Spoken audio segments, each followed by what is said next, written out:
Mira, fíjate que lamentablemente el problema de los servicios de salud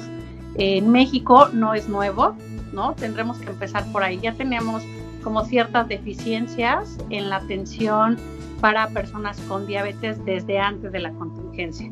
Se presenta la contingencia y obviamente pues se complica la situación. Primero porque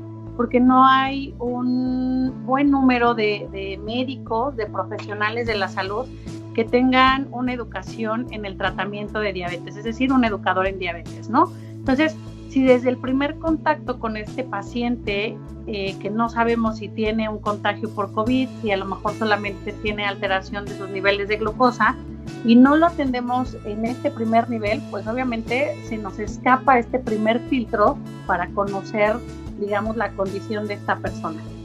Si no llega a un buen filtro, pues obviamente se nos va el paciente, se regresa a su casa, no llevando obviamente una indicación adecuada, y a lo mejor va a regresar en una semana, pero ya no a un primer nivel, sino a un tercer nivel de atención, donde ya no hay camas, donde ya no hay ventiladores, donde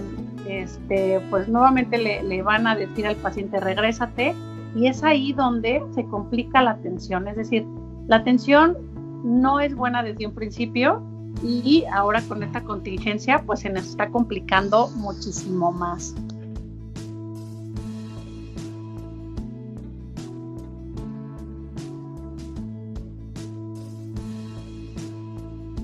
Lo mismo ha pasado con la obesidad. Se conoce que la obesidad ha tenido un incremento en las últimas 2 décadas y hoy en día no tenemos un protocolo de atención para personas con obesidad. Se tienen algunas otras estrategias, pero no se tiene un programa de acción, un programa educativo, que es lo que necesitan las personas para poder cambiar su condición. Una persona con diabetes, si tú la educas, si tú lo llevas de la mano, él va aprendiendo a afrontar primero los riesgos, que sería, por ejemplo, una pandemia de este tipo, va aprendiendo a ser positivo, va aprendiendo a monitorearse en su casa. Si no tiene el glucómetro a lo mejor en casa, pues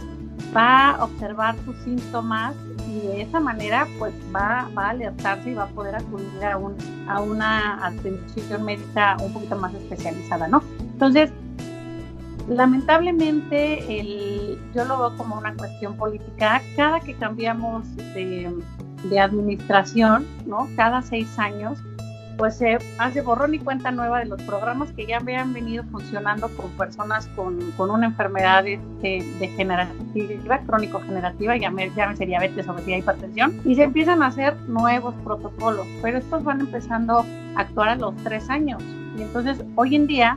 lamentablemente, la nueva administración apenas empezaba a planear y llega esta contingencia, entonces no les ha dado o no nos ha dado tiempo de organizar un protocolo de acción.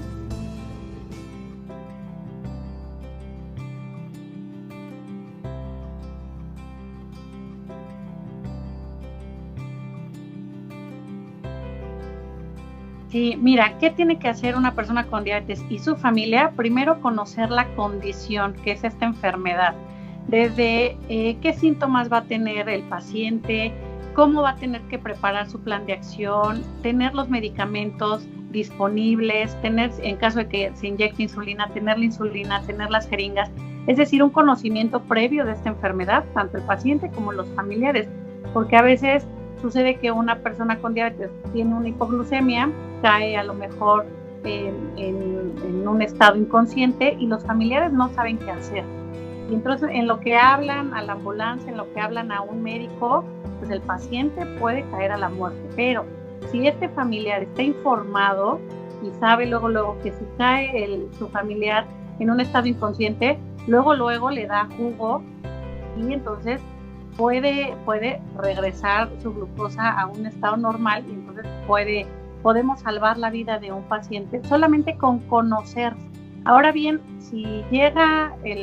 la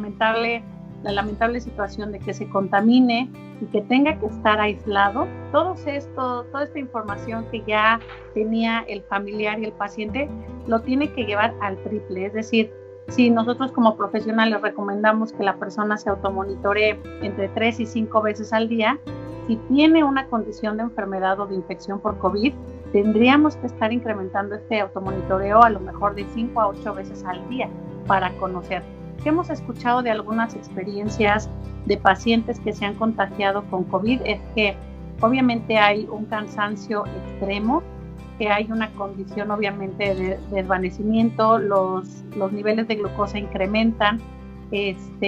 no hay pues como muchas ganas de comer, y todo esto nos complica porque si no comes pues caes en una hipoglucemia, tu cuerpo empieza a tratar de compensar esta falta de alimento y se desencadenan muchísimas rutas que podrían afectar nuestra salud en corto tiempo. Entonces, el énfasis que hemos hecho desde diversos trincheras, llámese la Federación Mexicana de Diabetes, llámese Quiero Saber Salud, llámese el consultorio personal, es que el paciente con diabetes tiene que conocer su enfermedad, tiene que estar en constante automonitoreo y si llegase a contagiarse, tiene que estar en cercanía o en contacto con un profesional de la salud, su médico, y estar preparado para cualquier situación, porque lo que hemos observado es que sí, una persona con diabetes descontrolada va a ser más susceptible a contraer una enfermedad, cual sea que sea, pero si el paciente tiene un control adecuado, pues eso le va a ayudar como una barrera para que no se infecte o a lo mejor para que las complicaciones no sean mayores.